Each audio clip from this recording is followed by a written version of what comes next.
বিভিন্ন জেলায় শুধু মৃত্যুর সংবাদ পাচ্ছি, হত্যার সংবাদ পাচ্ছি, পুলিশের গুলিতে, আওয়ামী যুবলীগ ছাত্রলীগের গুলিতে। আমরা যখন ডিবি অফিসে রিমান্ডের মধ্যে তখন কেন জানি মনে হচ্ছিল এইবার আর শেখ হাসিনা থাকবে না। আমরা যে হাজতে বসেছি তার পেছনে আর কি, দেওয়ালের বাইরে ভয়ঙ্কর এক পরিস্থিতি আমরা শুনলাম। আমরা মনে হলো যে আজকে বোধহয় আমাদেরকে তিনি বেড়ে ফিরবে, এরকম একটা ধারণা হচ্ছিল। যাই হোক, আমাদেরকে সন্ধ্যার সময় দিন নিয়ে যাওয়া হলো কারাগারে। রাস্তাঘাট এক কঠিন অবস্থা, শুনশান, শূন্যতা বিরাজ করছে, কারফিউ চলছে। এর মধ্যে সন্ধ্যার সময় নিয়ে যাওয়া হয়েছে। আজকের এই 3 তারিখটি আমাদের কাছে বিশেষ স্মরণীয়। অনেক ঘটনা বিচ্ছিন্নভাবে, বিক্ষিপ্তভাবে আমরা শুনছি।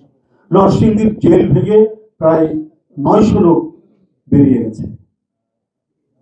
বিভিন্ন জেলায় শুধু মৃত্যুর সংবাদ পাচ্ছি, হত্যার সংবাদ পাচ্ছি, পুলিশের গুলিতে, আওয়ামী যুবলীগ ছাত্রলীগের গুলিতে। জুলাই আন্দোলন একটি চূড়ান্ত রূপ নেওয়ার রূপ দিচ্ছে আর কি। তখন বুঝতে পারছি না আসলে পরিস্থিতি কি হবে। তবে আমরা যখন ডিবি অফিসে রিমান্ডের মধ্যে তখন কেন জানি মনে হচ্ছিল এইবার আর শেখ হাসিনা থাকবে না। In the heart of the city rises a destination built for greatness. International Convention City, Bosundhara. Life takes a new course.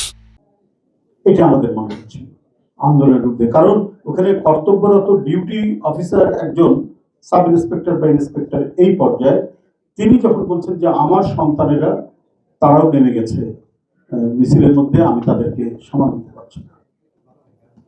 তো এই কথা শোনার পর আমার মনে হয় যে না, আর বোধহয় হাসিনা থাকতে পারে না।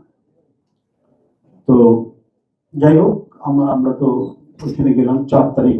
ওইরকম নানা ঘটনা শুনছি, শুধু মৃত্যুর সংবাদ, শুধু হত্যার সংবাদ, গোলাগুলির সংবাদ, যতটুকু বিচ্ছিন্নভাবে শোনা যায়। কিন্তু ইয়েতে তার অন্য কোনো কিছু তো অনুমোদন করে না, শুধু রেডিওটা জানা যায়। ততটুকু সংবাদ আমরা রেডিওতে পাচ্ছি।